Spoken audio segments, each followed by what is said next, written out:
अस्सलाम वालेकुम दोस्तों, उम्मीद करता हूँ आप सब लोग खैरियत से होंगे। My name is Mudassar Chaudhry and I am a PhD student. China की डिफरेंट यूनिवर्सिटीज़ में एडमिशन ओपन होना स्टार्ट हो चुके हैं और मैं आपको अगस्त सितंबर से ही गाइड कर रहा हूँ कि आपने किस तरीके से ले कर चलना है अपनी इस स्कॉलरशिप जर्नी को। और जिसमें मैं आपको शुरू दिन से ही मैं आपको बता रहा हूँ कि आपने सबसे पहले एक अच्छी सी सीवी बनानी है, उसके बाद आपने ईमेल्स करनी है प्रोफेसर को एक्सेप्टेंस लेटर के लिए। और इस वीडियो में मैं बात करने वाला हूँ चाइना की एक यूनिवर्सिटी है जिसका नाम है university of Chinese academy of sciences, और इसका जो एब्रीवेशन है वो है यूकैस, जिसमें मैं ख़ुद भी पढ़ रहा हूँ, मैं ख़ुद भी पीएचडी कर रहा हूँ। और ये यूनिवर्सिटी 3 डिफरेंट टाइप्स के फुली फंडेड स्कॉलरशिप्स ऑफ़र करती है। मैं इस हवाले से आपको तमाम चीज़ें बताने वाला हूँ। यूकैस में आप बग़ैर आइट्स के, बग़ैर एप्लीकेशन फ़ी के फुली फंडेड स्कॉलरशिप के साथ आप लोग अप्लाई कर सकते हैं मास्टर्स और पीएचडी के लिए। और अगर आप इस चैनल पर नए हैं तो इस चैनल को लाजमी सब्सक्राइब कर लें ताकि आपको आने वाले दिनों में जितने भी अपडेट्स हैं वो आपको टाइमली मिलती रहें। और उसके अलावा मेरा जो व्हाट्सएप का चैनल है और जो फेसबुक का पेज है उसको भी आप फॉलो कर सकते हैं। इन तमाम के जो लिंक्स हैं वो आपको नीचे डिस्क्रिप्शन में मिल जाएंगे। तो मैं इससे पहले मैंने एक वीडियो बनाई थी आंसू स्कॉलरशिप के हवाले से, उसके अलावा मैंने सीएससी स्कॉलरशिप के हवाले से भी एक बहुत ही डिटेल्ड वीडियो बनाई थी जिसमें मैंने ए टू ज़ेड तमाम चीज़ें कवर की थी। अगर आपने वो वीडियोस नहीं देखी तो आप वो वीडियोस भी देख सकते हैं। उन तमाम के जो लिंक्स हैं वो आपको नीचे डिस्क्रिप्शन में मिल जाएंगे। इस वीडियो में मैं कवर करने वाला हूँ कि यूकैस में अप्लाई करने का क्या एलिजिबिलिटी क्राइटेरिया है, उसके अलावा डॉक्यूमेंट्स की क्या क्या रिक्वायरमेंट्स हैं, उसके अलावा जो स्कॉलरशिप्स हैं जैसा कि मैंने आपको पहले बताया कि तकरीबन 3 फुली फंडेड स्कॉलरशिप्स ऑफ़र की जाती हैं इस यूनिवर्सिटी की जानिब से, जिसमें एक यूनिवर्सिटी का स्कॉलरशिप है, सीएससी स्कॉलरशिप है और आंसू स्कॉलरशिप है। इन तमाम के क्या क्या बेनिफिट्स हैं उसके अलावा मैं बात करूँगा कि यूकैस कौन कौन से प्रोग्राम्स ऑफ़र करता है मास्टर्स के लिए, उसके अलावा पीएचडी के लिए। और उसके अलावा यूकैस के अंडर काफ़ी सारे रिसर्च सेंटर्स हैं, रिसर्च इंस्टीट्यूट्स भी हैं। उन तमाम की जो डिटेल है तकरीबन 100+ वो रिसर्च इंस्टीट्यूट्स हैं वो भी मैं आपको दिखा दूंगा, बता दूंगा। उसके अलावा आपने किस तरीके से अप्लाई करना है, डेडलाइन क्या है, ये तमाम चीज़ें ए टू जी मैं आपको आज इस वीडियो में बताने वाला हूँ। लिहाजा ये वीडियो कंप्लीट देखिएगा और आई होप कि अगर आप ये वीडियो देखेंगे तो आपको जो है वो ए टू जी तमाम जो चीज़ें हैं वो बआसानी समझ आ जाएंगी। और हो सकता है कि ये वीडियो थोड़ी सी लंबी हो जाए, लेकिन मैं कोशिश करूँगा कि आपको आसान और सादा अल्फाज में टू द पॉइंट चीज़ों को बताऊँ। अब अगर बात करें एलिजिबिलिटी क्राइटेरिया के हवाले से, तो एलिजिबिलिटी क्राइटेरिया में सबसे पहला आता है एज की रिक्वायरमेंट। और एज की जो रिक्वायरमेंट है वो वेरी कर सकती है स्कॉलरशिप टू स्कॉलरशिप। और इसमें सबसे पहले अगर बात करें आंसू स्कॉलरशिप के लिए तो उसके लिए आपकी जो एज है वो मास्टर्स के लिए 30 ईयर्स से कम होनी चाहिए, जबकि पीएचडी के लिए आपकी जो एज है वो 35 ईयर्स से कम होनी चाहिए। और अगर बात करें सीएससी स्कॉलरशिप की और जो यूकैस का अपना स्कॉलरशिप है उसकी, तो उसमें अप्लाई करने के लिए आपकी जो एज है वो मास्टर्स के लिए 35 ईयर्स से कम होनी चाहिए, जबकि पीएचडी के लिए आपकी जो एज है वो 40 ईयर्स से कम होनी चाहिए। ये थी इसकी एज की रिक्वायरमेंट, यानी कि अगर आप यूकैस में अप्लाई करना चाहते हैं इन स्कॉलरशिप्स के थ्रू तो। और अब अगर बात करें एजुकेशन की रिक्वायरमेंट, तो जैसा कि बाकी तमाम यूनिवर्सिटीज़ में होता है कि अगर आप मास्टर्स के लिए अप्लाई करना चाहते हैं तो आपकी जो एजुकेशन है वो 16 ईयर्स होनी चाहिए, यानी कि आपने बैचलर किया हुआ हो। और अगर आप पीएचडी के लिए अप्लाई करना चाहते हैं तो आपकी जो एजुकेशन है वो 18 ईयर्स होनी चाहिए, यानी कि आपने मास्टर्स किया हुआ हो। और यहाँ पर एक बहुत ही इंपॉर्टेंट सवाल वो ये है कि अगर आपके पास फाइनल डिग्री नहीं है, या आपका अभी 7वां या 8वां सेमेस्टर है बैचलर का, या फिर मास्टर्स का 3rd या 4th सेमेस्टर है, या इवन अगर आपकी डिग्री कंप्लीट है लेकिन आपके पास फाइनल डिग्री नहीं है, तो क्या आप अप्लाई कर सकते हैं? तो बिल्कुल आप अप्लाई कर सकते हैं। तो इससे जो नेक्स्ट सवाल है वो ये है कि कब तक आपके पास फाइनल डिग्री होनी चाहिए? तो जुलाई अगस्त तक आपके पास फाइनल डिग्री होनी चाहिए। और उसकी वजह यह है कि अगर आपका एडमिशन हो जाता है तो उसके बाद जब आप वीज़ा के लिए जाते हैं तो उस टाइम पर आपके पास फाइनल डिग्री होनी चाहिए, वो भी वेरीफाइड HEC से, उसके अलावा मिनिस्ट्री ऑफ फॉरेन अफेयर्स से। तो इसलिए अगर आपके पास जुलाई में डिग्री होगी तो आप वेरीफाई करवा सकेंगे बआसानी, क्योंकि थोड़ा टाइम लगता है HEC में जो अब आप अटेस्टेशन के लिए जाते हैं। तो इस तरीके से ये था इसका एलिजिबिलिटी क्राइटेरिया अगर आप यूकैस में अप्लाई करना चाहते हैं आंसू, सीएससी या फिर यूनिवर्सिटी स्कॉलरशिप पर। तो अब अगर बात करें स्कॉलरशिप्स की कि जो यूकैस 3 फुली फंडेड स्कॉलरशिप्स ऑफ़र करती है, जैसा कि मैंने आपको पहले बताया है, तो उनके क्या क्या बेनिफिट्स हैं अगर आपका एडमिशन हो जाता है मास्टर्स के लिए या फिर पीएचडी के लिए। तो उन तीनों फुली फंडेड स्कॉलरशिप्स में कुछ जो बेनिफिट्स हैं वो तो कॉमन है, कुछ जो है वो डिफरेंट है। जैसा कि सबसे पहला जो है वो है कोई भी ट्यूशन फ़ी नहीं है, कोई भी एप्लीकेशन फ़ी नहीं है। ये जो दोनों बेनिफिट्स हैं ये कॉमन है तीनों स्कॉलरशिप्स के लिए। उसके बाद जो मंथली स्टाइपेंड है वो वेरी करता है स्कॉलरशिप टू स्कॉलरशिप। सबसे पहले अगर बात करें आंसू स्कॉलरशिप की, तो उसमें मास्टर्स के लिए जो मंथली स्टाइपेंड होता है वो होता है तकरीबन 3000 RMB से लेकर 4000 RMB पर मंथ, और बाज़ औक़ात इससे थोड़ा बहुत ऊपर नीचे भी हो सकता है। और जो कि पाकिस्तानी रुपयों में 4000 को देखें तो तकरीबन 1,60,000 रुपये बनते हैं। और उसके अलावा जो PhD का स्टाइपेंड है वो CSE स्कॉलरशिप का तकरीबन डबल है, जो कि है तकरीबन 7000 RMB पर मंथ, और बाज़ औक़ात इससे ज़्यादा भी होता है। और अगर 7000 को देखें PKR में तो 2,80,000 रुपये तक बनते हैं। अब अगर बात करें CSE स्कॉलरशिप के मंथली स्टाइपेंड की, तो इसमें मास्टर्स के जो स्टूडेंट हैं उनको मिलता है तकरीबन 3000 से लेकर 4000 RMB तक पर मंथ, और ये जो 1000 है ये आपको इंस्टीट्यूट देता है। तो अगर 4000 को देखें तो ये तकरीबन 1,60,000 रुपये बनते हैं पर मंथ। और PhD के जो स्टूडेंट्स हैं उनको मिलते हैं तकरीबन 3500 से लेकर 4500 तक, जो कि पाकिस्तानी रुपयों में तकरीबन 1,80,000 रुपये तक बनते हैं। और उसके अलावा जो यूनिवर्सिटी का स्कॉलरशिप होता है उसमें मास्टर्स के जो स्टूडेंट हैं उनको मिलता है 2000 से लेकर 3000 RMB तक। इसमें भी जो 1000 है वो आपको इंस्टीट्यूट देता है, यानी कि 3000 हो जाता है, 2000 जो है आपको यूनिवर्सिटी देती है। तो 3000 जो है ये पाकिस्तानी रुपयों में तकरीबन 1,20,000 रुपये। और उसके अलावा अगर PhD का देखें तो उसमें तकरीबन 2500 यूनिवर्सिटी देती है, 1000 जो है वो आपको इंस्टीट्यूट देता है, तो ये तकरीबन 3500 RMB बन जाते हैं पर मंथ, और ये पाकिस्तानी रुपयों में तकरीबन 1,40,000 रुपये बनते हैं। तो ये मंथली स्टाइपेंड आपको मिलता है अगर आपकी सिलेक्शन होती है आंसू पर, CSE पर या फिर यूनिवर्सिटी स्कॉलरशिप पर। उसके अलावा जो बेनिफिट्स हैं उसमें आपकी जो हेल्थ इंश्योरेंस है वो इन तीनों स्कॉलरशिप्स में कवर की जाती है। और उसके अलावा कुछ बेनिफिट्स ऐसी हैं जो कि आंसू स्कॉलरशिप में एक्स्ट्रा मिलते हैं, जैसा कि ट्रैवलिंग अलाउंस है। ट्रैवलिंग अलाउंस जो है वो आपको सिर्फ आंसू में मिलता है, वो आपको CSE या फिर यूनिवर्सिटी स्कॉलरशिप में नहीं मिलता। और उसके अलावा जो वीज़ा फ़ी है वो भी रीइम्बर्स होती है आंसू स्कॉलरशिप में, वो CSE या फिर जो यूनिवर्सिटी का स्कॉलरशिप है उसमें रीइम्बर्स नहीं होती। तो ये तमाम बेनिफिट्स मिलते हैं अगर आपकी सिलेक्शन हो जाती है आंसू में, CSE में या फिर यूनिवर्सिटी स्कॉलरशिप पर।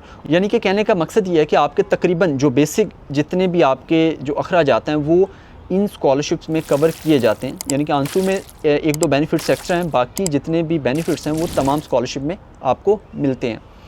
और इसमें एक और बहुत इंपॉर्टेंट जो पॉइंट है वो ये है कि जो CSE और आंसू है ये PhD के लिए 48 मंथ का होता है और मास्टर्स के लिए 36 मंथ का होता है, यानी कि 3 ईयर्स 4 ईयर्स। जबकि जो यूनिवर्सिटी का स्कॉलरशिप है वो 36 मंथ का होता है, यानी कि ये 3 साल के लिए होता है, मास्टर्स के लिए भी और PhD के लिए भी। आपने इस चीज़ का ख्याल रखना है। तो ये तमाम बेनिफिट्स से अगर आपकी सिलेक्शन हो जाती है UCAS में, आंसू पर, CSE पर या फिर यूनिवर्सिटी स्कॉलरशिप पर। तो अब अगर बात करें डॉक्यूमेंट्स रिक्वायरमेंट की कि अगर आप UCAS में किसी भी स्कॉलरशिप के थ्रू आप अप्लाई करना चाहते हैं मास्टर्स के लिए या फिर PhD के लिए, तो कौन कौन से डॉक्यूमेंट्स आपको चाहिए होंगे। अच्छा, ये जो मैं आपको डॉक्यूमेंट्स बताऊंगा ये तमाम कंपलसरी डॉक्यूमेंट्स हैं, यानी कि इनके बगैर आप अप्लाई नहीं कर सकते। और जो भी कंपलसरी नहीं होगा उसके साथ मैं आपको बता दूंगा कि ये कंपलसरी नहीं है। तो जो सबसे पहला जो डॉक्यूमेंट है जो कि कंपलसरी है उसमें आपका पासपोर्ट है, ये आपके पास होनी चाहिए। एक आपके पास पासपोर्ट साइज़ पिक्चर होनी चाहिए जो कि आप अपलोड करेंगे while applying at university portal. उसके बाद तीसरे नंबर पर आपके पास एक अच्छी सी डिटेल्ड CV होनी चाहिए। चौथे नंबर पर आपको चाहिए एक मोटिवेशनल लेटर जो कि आपको बनाना होगा। और 5वें नंबर पर आपको चाहिए इंग्लिश प्रोफिशिएंसी लेटर जो कि बनेगा आपकी प्रीवियस यूनिवर्सिटी से। उसके बाद 6ठे नंबर पे जो डॉक्यूमेंट है वो है आपको चाहिए 2 रिकमेंडेशन लेटर्स जो कि आपको बनवाने होंगे अपनी प्रीवियस यूनिवर्सिटी से। उसके बाद 7वें नंबर पे जो डॉक्यूमेंट है वो है आपके जो एजुकेशनल डॉक्यूमेंट्स हैं वो आपको चाहिए होंगे, जिसमें मैं आपको पहले बता चुका हूँ कि अगर आपकी डिग्री कंप्लीट नहीं है तो आप फिर भी अप्लाई कर सकते हैं।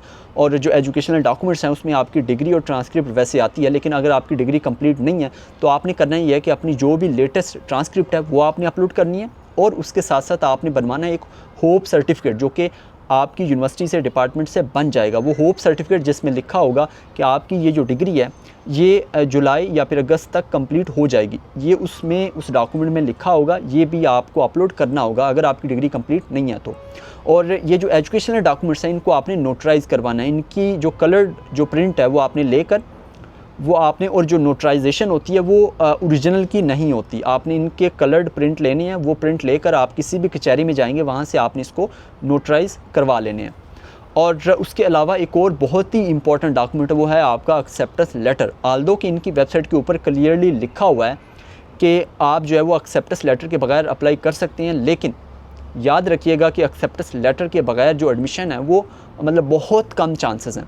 तो बेहतर है, अभी भी टाइम है, आप ईमेल करें प्रोफेसर को एक्सेप्टेंस लेटर के लिए और एक्सेप्टेंस लेटर लेकर फिर आप अप्लाई करें यूनिवर्सिटी के पोर्टल पर। उसकी वजह यह है कि जब आप अपनी एप्लीकेशन स्टार्ट करते हैं, और इंशाल्लाह मैं इससे जो नेक्स्ट वीडियो होगी उसमें मैं आपको अप्लाई करके भी दिखा दूँगा कि यूकेएस के पोर्टल पर किस तरीके से आपने अप्लाई करना है, तो वहाँ पर स्टार्ट में ही आपने अपना जो प्रोफेसर है वो आपने सिलेक्ट करना होता है। तो अगर आप रैंडमली किसी भी प्रोफेसर को अगर आप सिलेक्ट कर लेंगे तो होता इस तरह से है कि वो जो एप्लीकेशन है वो डायरेक्ट उस प्रोफेसर के पास जाती है, तो वो आपको एक्सेप्ट भी कर सकता है, रिजेक्ट भी कर सकता है। तो अगर वो आपको एक्सेप्ट करेगा तो वो हो सकता है कि आपको एक्सेप्टेंस लेटर इशू करे उस टाइम पर। इस तरह कुछ लोगों का एडमिशन हुआ है, लेकिन उसके चांसेस बहुत कम है। बेहतर है कि आप जो है वो पहले एक्सेप्टेंस लेटर लें फिर आप अप्लाई करें। और उसके अलावा एक ऑप्शनल डॉक्यूमेंट है, वो ये है कि आपका अगर कोई पेपर पब्लिश है तो उसका जो फर्स्ट पेज होता है एब्स्ट्रैक्ट वाला, वो भी आपको अपलोड करना होगा।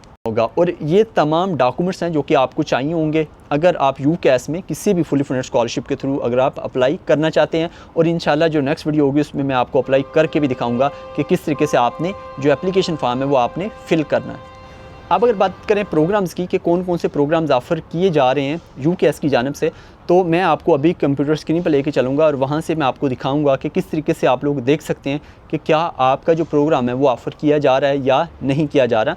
और उसी के साथ साथ मैं आपको वो तमाम जो इंस्टीट्यूट हैं जो यूकेएस के अंडर आते हैं उनकी लिस्ट भी आपके साथ शेयर करूँगा, आपको दिखाऊँगा कि कौन कौन से जो रिसर्च सेंटर्स हैं, रिसर्च इंस्टीट्यूट्स हैं वो यूकेएस के अंडर आते हैं जो कि 100+ हैं। सो बगैर कोई टाइम ज़ाया किए हुए let's go to computer screen.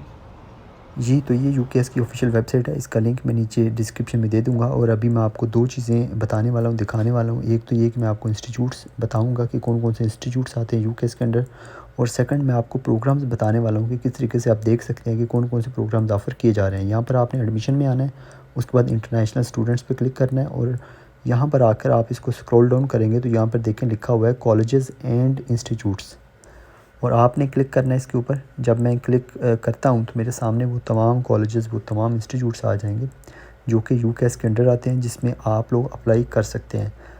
तो देखें ये कॉलेजेस हैं, इसके साथ ही इंस्टीट्यूट्स हैं, और उसके ऊपर सर्च बार है। सर्च बार में आप अपना प्रोग्राम भी लिख कर देख सकते हैं कि कौन कौन से प्रोग्राम्स हैं जो जिनके नाम में आपका मेजर या आपका जो प्रोग्राम है वो है। जैसा कि मैं लिखता हूँ बायोलॉजी लिख के मैं सर्च करूँगा तो वो तमाम इंस्टीट्यूट्स आ जाएंगे जिनके नाम में बायोलॉजी आता है। आल्दो के कुछ ऐसे इंस्टीट्यूट्स भी होंगे जिनके नाम में बायोलॉजी नहीं आता होगा, लेकिन वो प्रोग्राम बायोलॉजी ऑफ़र कर रहे होंगे। मैं इसके अलावा आपको 2 ऐसे तरीके बताऊँगा प्रोग्राम्स फाइंड आउट करने के, तो वो मैं इसके बाद आपको दिखा देता हूँ। तो ये मैंने फिर केमिस्ट्री सर्च किया, तो ये देखें केमिस्ट्री, वो तमाम इंस्टीट्यूट जिनके नाम में ही केमिस्ट्री आ रहा है, जिसका मतलब ये कि ये जो इंस्टीट्यूट हैं ये केमिस्ट्री का प्रोग्राम लाजमी ऑफ़र कर रहे होंगे। लेकिन ये कोई बेहतरीन स्ट्रेटजी नहीं है इंस्टीट्यूट फ़ाइंड करने की या प्रोग्राम फ़ाइंड करने की, वो मैं आपको इसके बाद दिखाता हूँ। तो अगर मैं आपको दोबारा से जो पहले वाला जो पेज था वहाँ पर आपको लेके चलूँ, तो जो इंटरनेशनल स्टूडेंट वाला पेज था, तो वहाँ पर मैं आपको दिखाता हूँ। यहाँ पे आप देखें कि यहाँ पे लिखा हुआ है कि फाइंड अ कोर्स, और उसके नीचे लिखा हुआ है मास्टर्स प्रोग्राम। यहाँ से आप सिलेक्ट कर सकते हैं मास्टर्स या पीएचडी, जो भी प्रोग्राम आप फाइंड आउट करना चाह रहे हैं। मैंने पीएचडी प्रोग्राम सेलेक्ट कर लिया, उसके बाद मैंने लिखा बायोलॉजी। तो जब सर्च पे क्लिक किया तो यहाँ पर ये तमाम प्रोग्राम आ चुके हैं जो बायोलॉजी के रेलेवेंट हैं। इसमें से आप जिसमें भी अप्लाई करना चाहते हैं उस पर आपने क्लिक करना है। मैं क्लिक करता हूँ केमिकल बायोलॉजी के ऊपर, तो जब मैं इस पर क्लिक करूँगा तो वो तमाम इंस्टीट्यूट आ जाएंगे जो केमिकल बायोलॉजी का प्रोग्राम ऑफ़र कर रहे हैं, यानी कि इन तमाम इंस्टीट्यूट्स में पीएचडी केमिकल बायोलॉजी ऑफ़र की जा रही है। तो फिर आप इन इंस्टीट्यूट्स की वेबसाइट पर जाकर वहाँ पर से आप प्रोफेसर को ईमेल कर सकते हैं एक्सेप्टेंस लेटर के लिए। एक तो तरीका ये हो गया प्रोग्राम्स फाइंड आउट करने का। और मैं यहाँ पर मैं दोबारा से जो है आपको बताता हूँ कोई और जो मेजर है वो भी ओपन करके, जैसा कि बॉटनी है, ये स्पेलिंग मैंने गलत लिख दी है, यहाँ पर एन आएगा। तो ये बॉटनी लिखकर मैं सर्च करता हूँ, फिर देखते हैं कि कौन कौन से प्रोग्राम्स बॉटनी के रेलेवेंट ऑफ़र किए जा रहे हैं और कौन से इंस्टीट्यूट्स हैं। तो ये देखें ये बॉटनी का प्रोग्राम ऑफ़र किया जा रहा है, और ये तमाम इंस्टीट्यूट्स हैं जो बॉटनी का प्रोग्राम ऑफ़र कर रहे हैं। यहाँ पर आप देखें शीशोनबाना ट्रॉपिकल बोटेनिकल गार्डन है, Xinjiang institute of ecology and geography है। तो ये तमाम जो इंस्टीट्यूट्स हैं ये बॉटनी का जो मेजर है वो ऑफ़र कर रहे हैं। अब मैं आपको एक और तरीका बताता हूँ प्रोग्राम फाइंड आउट करने का, जो कि बहुत ही जो है मज़े का है। वो ये है कि आप अप्लाई नाउ पे आएंगे। अप्लाई नाउ पे जब आप क्लिक करेंगे तो यहाँ पर आपने रजिस्टर एंड अकाउंट पे क्लिक करना है, ख़ुद को रजिस्टर करना है, और यही वो पोर्टल है जहाँ पर आप अपनी एप्लीकेशन सबमिट करते हैं यूकेएस के लिए। तो यहाँ पर आपने क्रिएट अकाउंट करके उसके बाद आपने यहाँ पर लॉगिन करना है। जब आप लॉगिन करेंगे, मैंने ऑलरेडी इस पर अकाउंट क्रिएट किया हुआ है, तो जब मैं लॉगिन करूँगा तो यहाँ पर आपने अपनी एप्लीकेशन स्टार्ट करनी है। ये आपने क्लिक करना है स्टार्ट एप्लीकेशन के ऊपर। तो जब मैं स्टार्ट एप्लीकेशन पर क्लिक करता हूँ तो ये मुझे कह रहा है कि आपने ऑलरेडी इस पर एप्लीकेशन जो है वो स्टार्ट की हुई है, तो आप उसी को कंटिन्यू करें। तो मैं उसको डिलीट कर देता हूँ। दोबारा से मैं स्टार्ट एप्लीकेशन पर आकर मैं एप्लीकेशन स्टार्ट करता हूँ। जी, तो मैंने डिलीट कर दी और मैं दोबारा से वापस जाकर स्टार्ट एप्लीकेशन पर क्लिक किया। उसके अलावा डिग्री प्रोग्राम पर क्लिक किया। तो यहाँ पर मैं सिलेक्ट कर लेता हूँ डॉक्टरल स्टूडेंट, यानी कि मैं पीएचडी के लिए अप्लाई करूँगा। ये तमाम आपने टिक करने हैं। उसके बाद नेक्स्ट स्टेप पे जब मैं क्लिक करता हूँ तो यहाँ पर आप देखें सर्च बार आ चुका है। सबसे पहले लैंग्वेज है यहाँ पर इंग्लिश, और बाकी आपको ऐड करने की ज़रूरत नहीं है। मेजर में आप ऐड कर लें जो भी आपका मेजर है, यानी कि केमिस्ट्री है, फ़िज़िक्स है, बायो है, इकोनॉमिक्स है।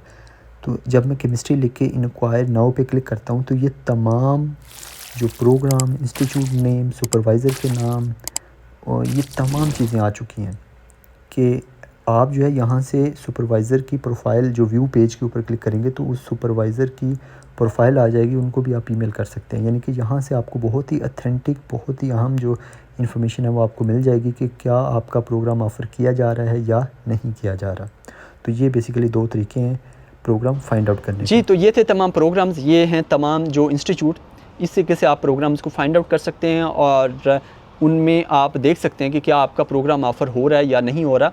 और अब अगर बात करें कि आपने किस तरीके से अप्लाई करना है यूकेएस में किसी भी स्कॉलरशिप के लिए, आंसू है, सीएससी है, या फिर जो यूनिवर्सिटी का अपना स्कॉलरशिप है उसके लिए, तो इसमें अप्लाई करने का जो तरीकाकार है वो डिफरेंट है। सबसे पहले अगर बात करें आंसू स्कॉलरशिप की, तो उसके लिए आपको सिंपल एक ही पोर्टल पर अप्लाई करना है। वो यूनिवर्सिटी का पोर्टल है, वो है यूकेएस का पोर्टल। अगर आप किसी भी रिसर्च इंस्टीट्यूट में भी अप्लाई करना चाह रहे हैं, फिर भी आपने इसी पोर्टल पर ही आपने अप्लाई करना है। इसके अलावा किसी भी पोर्टल पर आपने अपनी एप्लीकेशन सबमिट नहीं करनी। ये हो गया आंसू स्कॉलरशिप के लिए। दूसरे नंबर पर जो सीएससी और जो यूनिवर्सिटी का स्कॉलरशिप है, सीएससी में अगर बात करें तो सीएससी में आपको बेसिकली 2 पोर्टल्स पर अप्लाई करना होता है। अगर आप टाइप ए के थ्रू करें या फिर टाइप बी के थ्रू करें। अगर आप टाइप बी के थ्रू करते हैं तो उसमें आपको एक तो यही सेम पोर्टल जो आपने आंसू के लिए किया, जिसमें वहाँ पे सिंपल एक टिक करना होता है कि आप कौन कौन से स्कॉलरशिप के लिए अप्लाई करना चाह रहे हैं। तो आपने सेम इसी पोर्टल पर ही अप्लाई करना है। और दूसरा होगा जो सीएससी वाला पोर्टल है, वहाँ पर भी आपने अप्लाई करना है। और उसके अलावा जो यूनिवर्सिटी स्कॉलरशिप है उसके लिए भी आपको सेम आंसू की तरह एक ही पोर्टल पर अप्लाई करना है, वो भी सेम जो आंसू वाला पोर्टल था, यानी कि पोर्टल एक ही है। बस जब आप अपनी एप्लीकेशन फॉर्म फिल करेंगे, जो कि मैं आपको इससे नेक्स्ट वीडियो में करके भी दिखाऊंगा, उसमें आपने सिर्फ टिक करना होता है कि आप कौन कौन से स्कॉलरशिप के लिए अप्लाई करना चाह रहे हैं। और अगर उसमें आपने सीएससी भी टिक कर दिया तो इसका मतलब ये है कि आप फिर सीएससी पोर्टल पर भी अप्लाई करेंगे, अगर आप टाइप बी के थ्रू अप्लाई करते हैं तो।